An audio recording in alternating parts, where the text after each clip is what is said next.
Shalom, shalom, chers frères et sœurs. Soyez bénis au nom de notre Seigneur Jésus-Christ.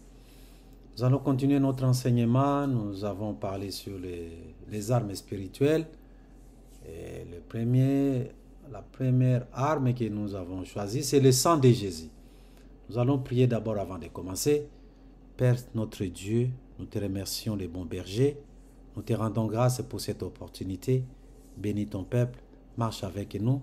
Cher Saint-Esprit, guide-nous dans tout ce que nous ferons. Au nom de Jésus-Christ de Nazareth. Amen. Shalom, shalom. Soyez bénis au nom de notre Seigneur Jésus. Nous allons continuer notre enseignement sur le sang de Jésus. Le sang de Jésus, nous avons dit la fois passée que le sang de Jésus nous purifie de tout péché. Le sang de Jésus nous réconcilie avec Dieu. Le sang de Jésus éloigne la mort et nous protège. Je pense que c'est par là où nous sommes limités. Quatrième élément, le sang de Jésus nous purifie des mauvaises consciences, des œuvres mortes. Le sang de Jésus nous purifie des mauvaises consciences, des œuvres mortes de la chair. Et quand nous lisons Hébreux chapitre 9, verset 14, Hébreux chapitre 9, verset 14, on nous dit, je lis au nom de Jésus, combien plus le sang de Christ, qui par un esprit éternel s'est offert lui-même sans tache à Dieu, purifiera-t-il votre conscience des œuvres mortes, afin que vous serviez les dieux vivants. Le sang de Jésus nous purifie des mauvaises consciences, des œuvres mortes, que ce soit de la chair et de ton âme, pour être précis. Parce que la conscience, c'est du domaine de l'âme. Je donne un exemple. Il y a eu des gens qui se sont repentis. À chaque fois quand tu te repens, ok? À chaque fois que tu te repens, mais tu sens toujours la même culpabilité. Tu continues à demander à Dieu pardon à tout moment. Ça dit ta conscience te reproche que Dieu ne t'a pas pardonné. Ça ne vient pas de Dieu. Ça ne vient pas de Dieu. Parce que quand Dieu pardonne, il pardonne. Comment tu vas répéter la même chose toujours et encore? Hein? Et j'ai vu ça très souvent pour les femmes, par exemple, qui s'étaient fait avorter ou qui avaient avorté d'une manière volontaire. Parce que l'avortement, c'est un meurtre. Tu as tué. C'est un être vivant. Il ne faut pas dire, oh, c'était encore 2 semaines, 1 mois, c'était seulement un bouillon de sang. Non, tu as tué. Tu es un criminel. Tu es une criminelle, toi. Ok? Et les gens, ils continuent à se culpabiliser. Tu as demandé à Dieu pardon. Oui, tu as mal fait, tu reconnais. La vraie repentance, nous avons dit que la vraie repentance, c'est de reconnaître, regretter les faits. C'est détourner et prendre l'engagement de ne plus répéter. Il y a beaucoup de gens qui ne se repentent pas. Ils ont des regrets. C'est-à-dire les regrets de ce qu'ils ont fait du mal, c'est tout. Ma Bible dit que Judas ne s'était pas repenti, il avait seulement des remords. Il dit, ah, ce que j'ai fait là, j'ai tué l'innocent. J'ai fait tuer l'innocent, c'est tout. C'est pas ça la repentance. Beaucoup de gens, ils ont des remords. Hein. Ils regrettent, ah, j'ai mal fait, ah, si je savais, mais ils ne se repentent pas. Celui qui se repent réellement, il laisse. Si tu ne laisses pas, ça dit, tu continues à faire la même chose, toujours, on te reproche, tu ne laisses pas, tu ne t'es jamais repenti. Une personne qui s'est repentie réellement, il laisse. Et si tu as laissé, il faut invoquer le sang de Jésus de te purifier de mauvaises consciences. Parce que quand nous allons avancer dans les enseignements, on va étudier sur les réclamations et la culpabilité. C'est quoi? À chaque fois que quand tu vas pécher, avant que Satan aille t'accuser, C'est ta conscience qui va t'accuser avant. Il y a tout un chapitre et un enseignement sur la conscience de quelqu'un et l'effet de la culpabilité. Dieu a mis à chacun de nous une conscience. C'est pourquoi vous allez voir même un petit enfant, il ne sait pas que voler c'est mauvais, mais avant de prendre les choses d'autrui, il va regarder à gauche à droite. Mais qui lui a dit de regarder à gauche à droite? Il sait. Dieu a mis en nous la loi de l'éternité. Chacun de nous, même dans toutes les cultures, personne ne peut prendre la femme d'autrui. Pourquoi? Qui leur a dit? Même les coutumes païennes. On ne prend pas la femme d'autrui. Parce qu'il y a la loi de Dieu qui est inscrite dans nos cœurs. Chacun de nous a une conscience qui lui reproche que ce que j'ai fait est mauvais. Personne n'en échappe. Tu peux faire semblant comme si...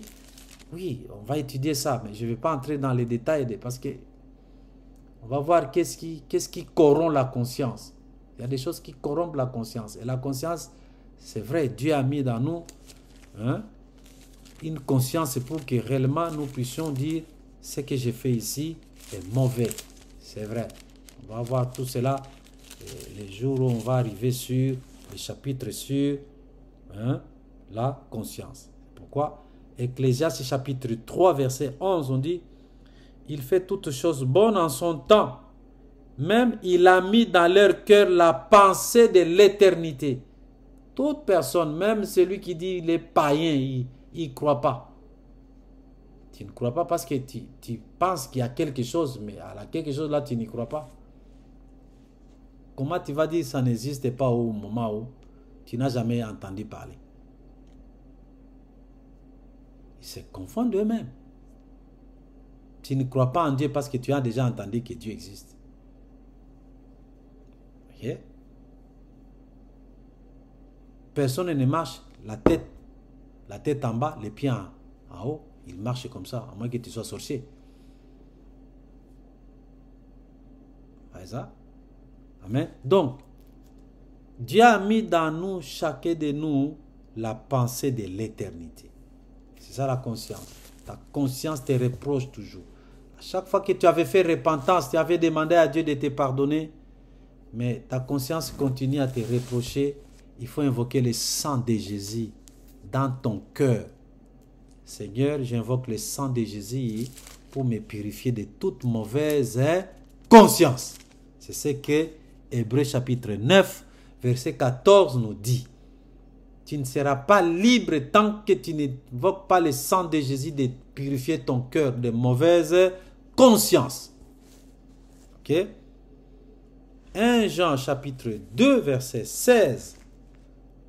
On dit, car tout ce qui est dans le monde, la convoitise de la chair, la convoitise des yeux et l'orgueil de la vie ne vient pas du Père, mais ça vient du monde.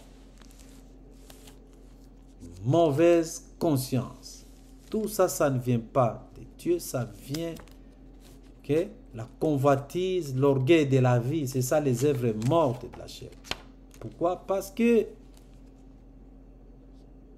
l'ennemi, il utilisera toujours trois éléments pour te combattre. Nous disons que l'ennemi de l'homme, c'est qui? Il y a d'abord la chair.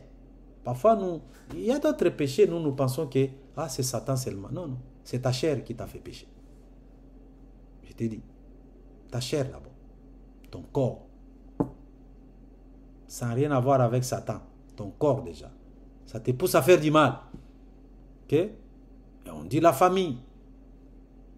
Matthieu chapitre 10, verset 36, on dit que l'homme aura comme ennemi les membres de sa propre famille. Hein? Et le monde,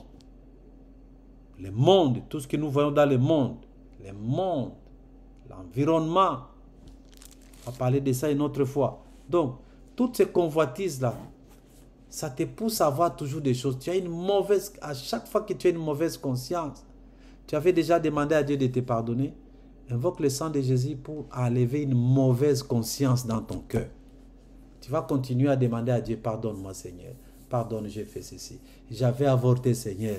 J'avais insulté tel. Mais tu l'as déjà fait. Tu l'as plus répété. Demande à Dieu de te pardonner. Et tu avances dans la vie. C'est important dans ta vie d'invoquer le sang de Jésus dans ton cœur pour te purifier de mauvaises consciences. Amen. Des mauvaises consciences. Beaucoup de gens, ils ont une conscience chargée.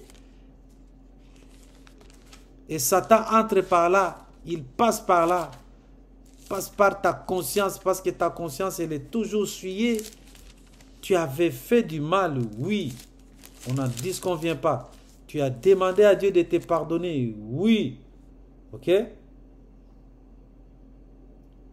Pourquoi? Parce que quand nous lisons Michée, chapitre 7, versets 18 à 19, on dit, quel Dieu est semblable à toi qui pardonne l'iniquité et qui oublie les péchés du reste de ton héritage. Il ne garde pas sa colère à toujours et il prend plaisir à la miséricorde. Les gens pensent que Dieu se plaît à nous punir. Les gens pensent que Dieu se plaît quand il nous punit, il est content. Non. Il prend plaisir à nous pardonner. C'est un Dieu miséricordieux. C'est Satan qui va te pousser à te culpabiliser à tout moment. Et beaucoup de gens, la conscience est déjà souillée. Quand la conscience est souillée, parfois il y a des gens qui ne reconnaissent plus le mal. Ou tu commences à avoir une trop haute opinion de ton péché à tout moment. C'est pas bon. C'est comme si le péché que tu as commis, il est plus grand que l'acte de rédemption de Christ à la croix. Moi, j'ai vu des criminels qui ont tué des gens.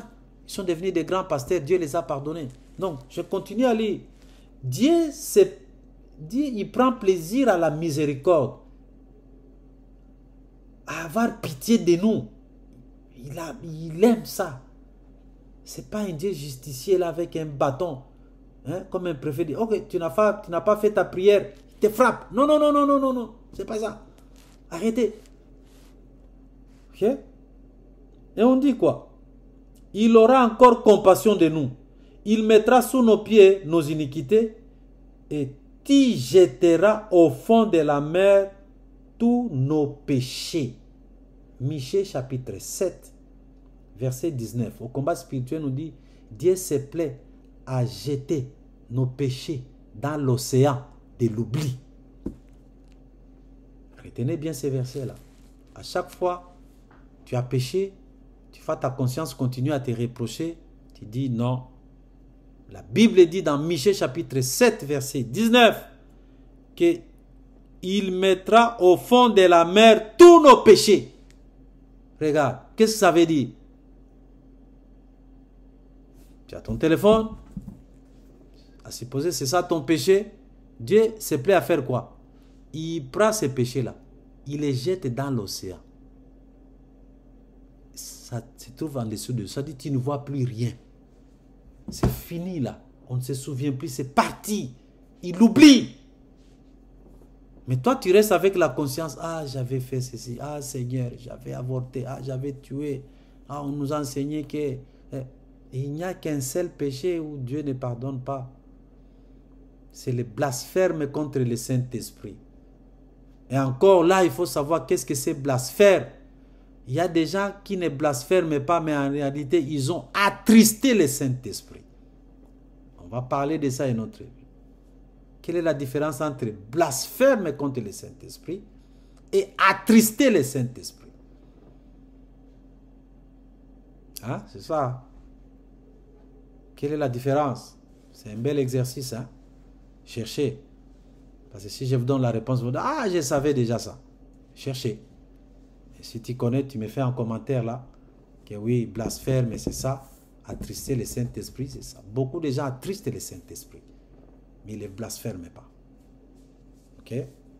Donc, à chaque fois que votre conscience continuera à vous reprocher pour des choses dont vous avez déjà demandé à Dieu pardon, sachez très bien que il y a l'ennemi qui s'est déjà incrusté dans cette affaire. Invoquez le sang de Jésus dans ton cœur pour te purifier de mauvaises consciences. Cinquième élément, le sang de Jésus fait quoi? Le sang de Jésus donne la vie. Le sang de Jésus donne la vie. C'est pourquoi Lévitique chapitre 17 verset 11, on dit l'âme de la chair est dans le sang. L'âme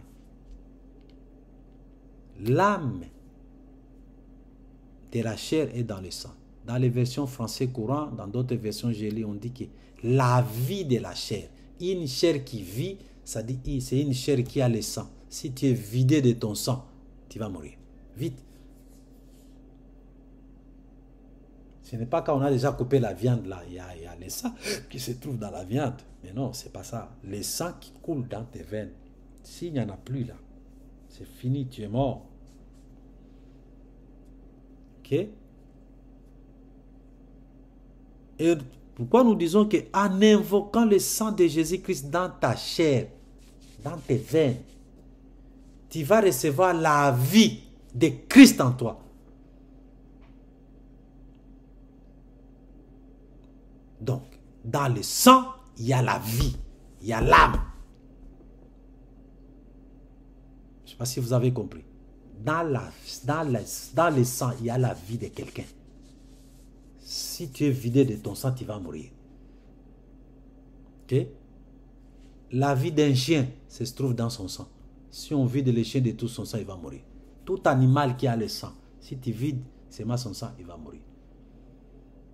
Donc, la vie de Christ, dans le sang de Christ, il y a la vie de Christ. Pour dire quoi? Quand tu vas prier, il faut invoquer le sang de Jésus pour dire, Seigneur, j'invoque le sang de Jésus dans mon corps pour donner la vie à ta vie. Ce n'est pas une tautologie. Tu as une vie.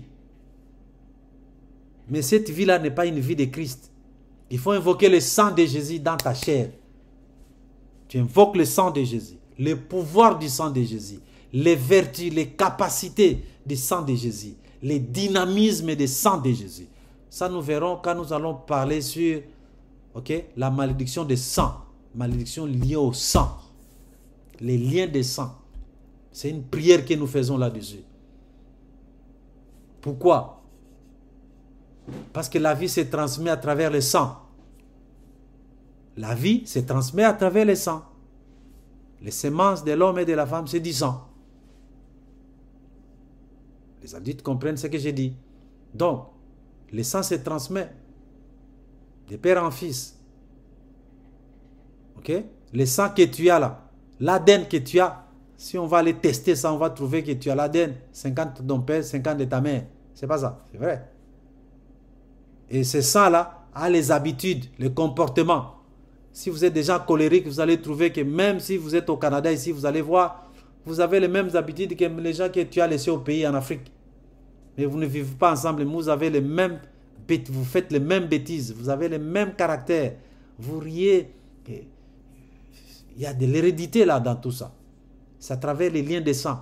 Pour détruire cela, il faut invoquer le sang de Jésus dans ta vie pour donner le dynamisme, les vertus, la puissance. Tu dis, j'invoque le sang de Jésus dans mon corps physique pour redynamiser, pour donner la vie à ma vie, à mon existence, à mon corps. Il y a des gens qui ont la surdité spirituelle, ils n'écoutent plus. Il faut invoquer le sang de Jésus pour enlever la surdité spirituelle que tu as. Il faut prier. Nous avons dit, l'ennemi, la première des choses qu'il fait, si tu fais alliance avec lui, qu'est-ce qu'il fait la première des choses? Il va t'aveugler. C'est la première opération. Quand vous voyez quelqu'un qui commence à critiquer la prière, il est déjà atteint. Il est déjà aveuglé. Ce n'est pas physique. Tu peux avoir des yeux, mais tu es un aveugle. Quand tu ne vois rien, tu es un aveugle. Tu commences à discuter de tout et de rien. Non, la prière. Non, j'ai prié, je n'ai rien vu. Non, là, vous allez à l'église, c'est pour vous escroquer l'argent. Et beaucoup de choses là, inutiles.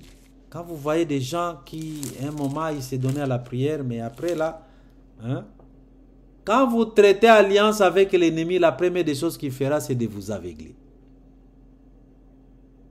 Et nous avons lu cela dans les anciennes vidéos, là, 1 Samuel 11. On dit Lachash l'Ammonite, verset 1 à 2. Lachash l'Ammonite, il est allé chercher la guerre aux Israéliens. Israël a eu peur, il a dit non, non, venez, on va faire alliance. Il dit, vous acceptez alliance avec moi, alors dans ce cas, je traiterai avec vous alliance à condition que je vous crève à tous les droits et que j'imprime ainsi un opprobre, c'est-à-dire une humiliation sur tout Israël. Qui va accepter ça? Malheureusement, c'est ce que les gens aiment. Tu vas voir, pour l'argent, les gens se font humilier. Pour avoir quelques petits avantages là, quelqu'un qui te méprise parce que tu n'as pas autre moyen à faire, il va t'humilier. Tu peux avoir 50 ans, même petit garçon là de 20 ans, là, il va commencer à... Il dit, ah, je sais que tu es mon grand frère, mais c'est toi qui vas aller acheter... Ah, tu vas aller acheter les arachides là à côté. Tu vas. L'aveuglement. Tu ne comprends plus rien. Pour sortir de l'aveuglement, il faut invoquer le sang de Jésus dans tes yeux pour que tes yeux s'ouvrent spirituellement. Beaucoup de gens, je demande aux prophètes, quand vous priez, invoquez le sang de Jésus dans vos cœurs, d'ouvrir les yeux de vos cœurs. Les yeux ne s'ouvriront que si tu invoques le sang de Jésus dans tes yeux. Spirituel. C'est là où tu vas voir. C'est là où ça va aiguiser tes oreilles. C'est très important. C'est du concret. Hein? C'est pas... Ah non, non, non, non. On ne veut pas de théorie. Vous allez voir quand nous allons arriver au niveau de la prière. On va faire toutes ces prières ici. Tu invoques le sang de Jésus pour donner la vie. En invoquant le sang de Jésus, vous avez la vie de Christ. Parce que la vie de Christ se trouve dans son sang. Quand tu invoques le sang de Jésus, tu invoques la vie de Christ en toi. Et pour aller plus loin, quand nous invoquons le sang de Jésus dans ta vie, dans tes veines, tu es en train de détruire l'ADN spirituel qui est dans ton sang. C'est très important. Parce que beaucoup de gens, ils ont une sorcellerie inconsciente. Et les gens, ils ont la sorcellerie dans le sang. La sorcellerie dans le sang, là, ça dit, toi, tu dors. Tu rêves et tu n'as que des lance-pierres. Tu es tenté de tuer les... C'est-à-dire, tu es tenté de tuer les oiseaux. Attention. La répétition des rêves là, des mauvais rêves où tu tues les animaux, tu es en train de tuer les gens. Tu es sorcier. Ok? Et les gens qui ont la sorcellerie dans le sang, vous allez trouver que quelqu'un qui ne prie pas, mais il voit des choses. Il dit, moi, quand je vois quelque chose, ça se réalise. Mais dis-moi, si ce n'est pas l'Esprit de Dieu qui t'a montré tout ça, attention. Il y a d'autres gens qui opèrent dans la sorcellerie et ils ne se rendent même pas compte. Lui, il voit ça comme dans un rêve. Pour pas, ce n'est pas un rêve. C'est réel. Mais parce qu'on ne lui a pas encore ouvert le troisième œil. Attention. Il y a des gens qui ont la sorcellerie dans le sang. Ce qui fait que tu peux aller chez les féticheurs pour chercher fétiche. Il va te dire, ah, toi, on t'a toujours attendu ici depuis très longtemps. On m'attendait comment? Tu savais? Oui, on savait qu'un jour tu allais venir ici. Vous comprenez? Mais il y a d'autres, tu arrives comme ça, on te chasse. On dit, non, non, non, non, toi, qu'est-ce que tu es venu faire ici? Alors, dehors! Ah, qu'est-ce que j'ai fait? Hein? Qu'est-ce que j'ai fait? Moi, je me souviens d'un enfant. Il était parti à l'école de... Excusez le terme, mais il était parti dans l'école des prêtres, l'école des jésuites. En Afrique, des bonnes écoles, là, les catholiques et les jésuites, ils ont des bonnes écoles. Mais l'enfant, tous les jours, là, les prêtres lui disent, toi, tu n'as pas le sang catholique. Comme ça qu'il lui disait. Toi, on va te chasser ici. Il était à l'internat là-bas, hein, au pensionnat comme les autres disent ici. Hein? On dit non, toi tu n'as pas le sang catholique. Comment ils ont su que tu n'as pas le sang catholique? Il y a un sang catholique? Non. Parce que dans ses ancêtres, dans sa lignée, il n'y a personne qui a appartenu ou qui a appartenu à ça, mais il y a un lien qui a été brisé, les liens de sang. Si ton grand-père, ta grand-mère, je vous dis, nous tous, nous avons lutté contre ça. Tous nos ancêtres là, ils ont vécu dans la sorcellerie. C'était un mode de vie là, comme aujourd'hui TikTok, tout le monde a un compte, je ne sais pas, TikTok, Facebook, et toutes ces choses. Avant que l'évangile ne soit répandu partout là, et tout le monde était dans la... Les ancêtres, c'était la sorcellerie. Si toi, ton grand-père, ta grand-mère, je ne sais pas, moi, tes ancêtres n'ont pas été dans ça. Mais croyez-moi là, il doit y avoir au moins une personne. Donc, les liens là de sorcellerie dans le sang, ça se transmet en toi aussi. Donc, pour briser les liens de la sorcellerie dans le sang, il faut invoquer le sang de Jésus pour détruire l'ADN spirituel. C'est une puce électronique qui est en toi, par laquelle même tu es repéré. Tu ne veux pas que les sorciers de ton village te repèrent. Tu es au Canada, tu es en France, tu es en Europe. Tu es où là? Loin de ton village. Mais les gens de ton village, ils vont te repérer. Ils vont te repérer comment? Par les liens de sang. Parce que le sang qui coule dans leurs veines, c'est le sang qui coule dans tes veines. C'est la même vibration, le taux vibratoire, comme on dit, de ton sang. Toi et eux, vous êtes un. Pour que les sorciers de ton village ne te repèrent plus, invoquez le sang de Jésus dans tes veines pour détruire l'ADN spirituel de ton sang maléfique hérité de tes ancêtres, côté de ton père, côté de ta mère. C'est clair, non? N'allez pas par 4 chemins. Moi, je ne veux pas trop de littérature. Non, je vous prépare seulement à la prière. Quand on invoque le sang de Jésus, j'invoque le sang de Jésus dans mes veines pour détruire l'ADN spirituel hérité du sang de mes ancêtres, côté de mon père et de ma mère, de génération en génération. Parce que tu peux briser les liens de côté de ton père, mais tu as oublié le côté de ta mère, et vice-versa. Tu peux briser une génération, et pourtant il y avait une autre génération par laquelle tu as hérité de toutes ces choses-là. Dans le combat spirituel, la précision est très importante. Je vous ai déjà parlé de ça, très important. Donc, à cette partie, vous devez invoquer le sang de Jésus. Ok? Dans ta chair, pour recevoir la vie de Christ, pour recevoir les vertus de la puissance du sang de Jésus. Vous comprenez? Et une belle expérience. Vous faites ça, vous allez voir les gens là dans votre village, au pays là, ils commencent à dire, oh mais c'est des États, mais tu n'appelles pas. Oh non, j'avais perdu ton numéro. Il n'a pas perdu ton numéro. Il n'a pas perdu ton numéro. Parce que le sang qui coule dans tes veines, ce n'est plus le sang qui coule dans ses veines. C'est le même sang là. Mais la puissance de ce sang là, c'est autre chose. L'ADN est changé. Il faut invoquer l'ADN spirituel du sang de Jésus pour avoir les vertus du sang de Jésus. La malédiction du sang, ça fait qu'il y a des maladies aussi héréditaires. Même les médecins connaissent ça. Même ceux qui n'ont... Moi, je n'ai pas fait la médecine. Tout le monde sait qu'il y a des maladies héréditaires. Mais c'est le même sang, non? C'est dans les sangs. Les maladies héréditaires, les diabètes, l'hypertension, toutes ces choses-là, sont des maladies qu'on hérite très souvent. Il faut invoquer le sang de Jésus pour briser cela. Voilà l'importance du sang de Jésus. Les maladies héréditaires, les colères, ça nous appelons les défauts de caractère. Il y a des gens, des bonnes personnes, mais trop colériques. Quand on te pose la question, ah non, nous, dans notre famille, nous sommes toujours comme ça. Mais c'est pas bon. Tu essaies de faire tout de ton mieux là, mais ça ne marche pas. Pourquoi? Parce que tu n'as jamais tu cherches à être gentil par tes propres efforts. Au moment où il te suffisait seulement d'invoquer le sang de Jésus dans tes veines pour détruire la malédiction liée au sang hérité de tes ancêtres, côté de ton père et de ta mère, depuis Adam et Ève jusqu'à ce jour. Quand tu fais ça, j'ai plein de témoignages là-dessus. On s'est exercé avec des gens.